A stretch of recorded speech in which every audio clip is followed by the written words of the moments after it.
Tiffany Stratton's story is expanding and she's opening up about some big topics as well. We'll also check out what's going on with Rhea Ripley, Seth Rollins, and more. Starting things off with Rhea Ripley and the latest news surrounding her injury. Rhea is dealing with a real injury that took place back in mid-October on Raw. And it looks like when the company became aware of how serious the injury was, they decided to write Ripley off television with that brutal parking lot beat down from Liv Morgan. The second that Rhea Ripley went down and was written off, fans all started thinking the same thing, that the company was going to save Rhea versus Liv for WrestleMania 41. Well, new reports have been coming out lately covering the topic of when Rhea Ripley is expected back.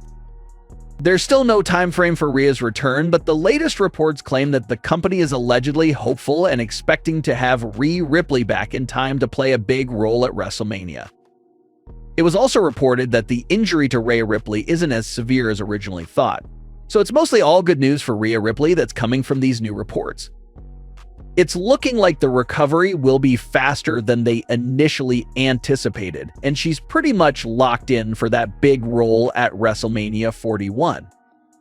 What is that big role for her at WrestleMania 41? Well, obviously, it's way too early to get solid answers about what that role will be, but considering the fashion in how she was written off television, everyone expects Rhea's WrestleMania 41 role to be a match against Liv Morgan, with potentially the world title on the line. Tiffany Stratton and Jax's story has officially welcomed someone new into the fold, and it all took place on SmackDown. Just a few weeks ago, it was Candice who filled in for a sick Tiffany Stratton and teamed up with Jax. Not only did she team up with her, but Candice scored the winning pin over Bayley.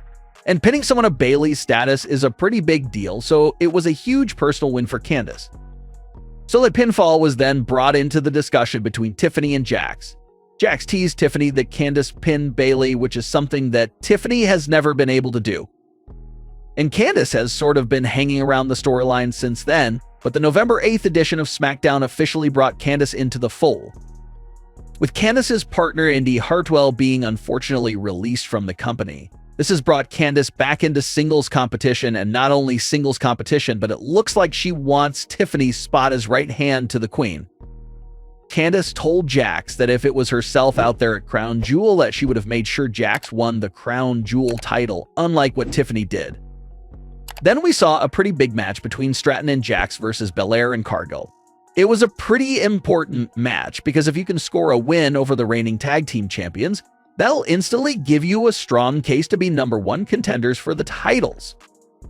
And this eventually led to Candice coming out to ringside to try to help Jax and Stratton, but the only thing Candice ended up doing was distracting Tiffany Stratton and actually costing them the tag team match instead.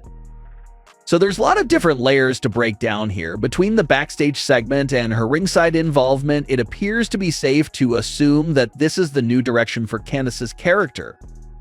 Candice is now obsessed with the idea and possibility of impressing Jax so much that Jax will replace Tiffany Stratton with her. That appears to be her main goal right now. Do everything she can to basically get Tiffany Stratton fired from that right-hand position and then take her spot. So Candice is going to be a great third wheel for the story that really puts the pressure on Tiffany Stratton. Before, Tiffany had room to make mistakes and mess around because Jax didn't have anyone else, so she had to put up with it. But now in current day, Jax has the perfect replacement for Tiffany just standing by and begging for the job. So if Tiffany Stratton wants to remain in her right-hand spot, she'll have to tighten up and actually help Jax in certain situations. And this could also be part of the journey of turning Tiffany Stratton babyface. So we've spoken before how Jax could get so fed up that she ends up attacking Tiffany, but now the introduction of Candice to the story that does introduce new possibilities and directions. Maybe Jax does decide to fire Tiffany Stratton and bring in Candice as her new right hand. And that entire situation and how it plays out could really make Tiffany Stratton look like a sympathetic figure to the audience. And that also starts the babyface turn for Tiffany Stratton. Tiffany was kicked out and replaced when she didn't do anything wrong. That'll really make the audience get behind Tiffany even more as they continue to build up towards that big contract moment. And in other Tiffany Stratton related news, she went viral for a comment she recently made. Tiffany says that the men are still very much the focal point of the show, so in order to get more time for the women's division, you have to take it away from the men, which is a pretty tough ask.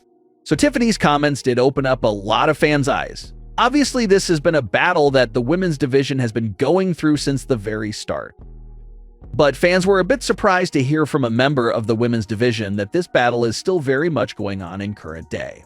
They're still trying to get more time for their matches and stories, but it's just really difficult to do. But we are now seeing big things such as the introduction of the Women's United States title, so hopefully they continue to get more time in the near future. Seth Rollins recently appeared on the Pivot podcast, and he didn't hold back on one weakness that he sees in the current roster. Seth said you have an unlimited amount of top babyfaces in the company such as himself, Cody Rhodes, Roman Reigns, Randy Orton, and many more. Seth Rollins said that when it comes to top heels, he's looking around and he doesn't really see any.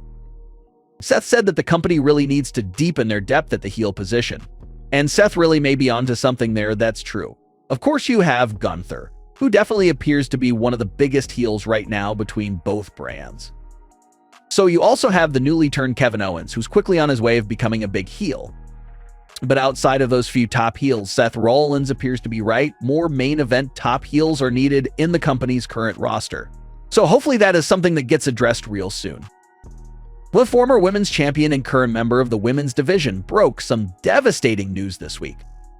She took to her social media to reveal that 3 men had robbed her house of some Amazon products that were delivered to her door. She was very understandably frustrated with the situation and made several posts about the situation. It's a horrible thing that unfortunately happens to people on a daily basis.